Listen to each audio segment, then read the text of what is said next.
में मिलाने का समय आ गया है।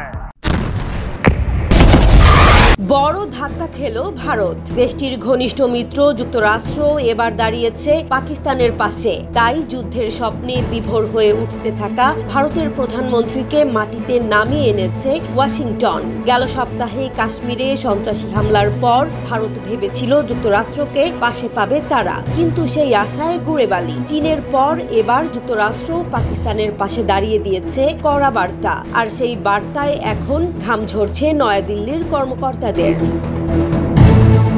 পাকিস্তানে হামলার সব প্রস্তুতি শেষ ভারতের। পাকিস্তানও সম্ভাব্য সব হামলার শঙ্কায় নিজেদের ঝালিয়ে নিচ্ছে শেষ মুহূর্তে। কিন্তু বিশ্বের একমাত্র সুপার পাওয়ার যুক্তরাষ্ট্র বেঁকে বসেছে। দেশটি বলছে এই অঞ্চলে বড় সংঘাত দেখতে চায় না ওয়াশিংটন। কাশ্মীরের সাম্প্রতিক হামলা নিয়ে নিজের করা প্রথম প্রকাশ্য মন্তব্যে এমন মনোভাবের কথা জানিয়েছেন মার্কিন vice president JD Vance.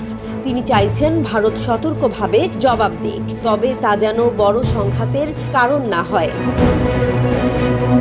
Fox নিউজকে দেয়া এক সাক্ষাৎকারে ভান্স পাকিস্তান ভিত্তিক সন্ত্রাসীদের নির্মূলে ইসলামাবাদ ভারতকে সহযোগিতা করবে বলেও আশাবাদ ব্যক্ত করেন। কাশ্মীরে যখন ওই হামলা ঘটে তখন 4 দিনের সফরে পরিবারসহ ভারতেই ছিলেন ভান্স। মার্কিন ভাইস প্রেসিডেন্ট বলেছেন, আমাদের আশা ভারত এই সন্ত্রাসী হামলার জবাব এমন ভাবে দেবে যেন বৃহত্তর আঞ্চলিক সংঘাতের সৃষ্টি না করে।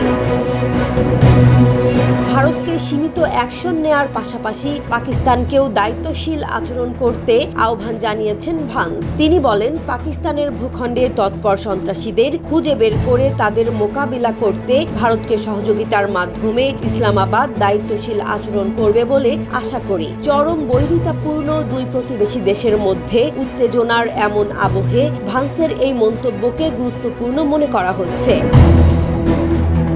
পরমাণু শক্তিধর ভারত পাকিস্তান যেন বড় ধরনের সংঘাতে জড়িয়ে না পড়ে তার নিশ্চিতে কাজ করছে বিভিন্ন দেশ। পরিস্থিতি নিয়ন্ত্রণে রাখতে ভারতের পররাষ্ট্রমন্ত্রী এস জয়শঙ্কর ও পাকিস্তানের প্রধানমন্ত্রী শাহবাজ শরীফের সঙ্গে ফোনালাপ করেছেন মার্কিন পররাষ্ট্রমন্ত্রী মার্কো রুবিও। এরপরও সীমান্ত লাগোয়া দুই প্রতিবেশী দেশের মধ্যে উত্তেজনা কমানো যায়নি। এখন ভান্সের এমন মন্তব্য দুই দেশের মধ্যে সীমান্ত উত্তেজনা কমিয়ে আনতে পারে।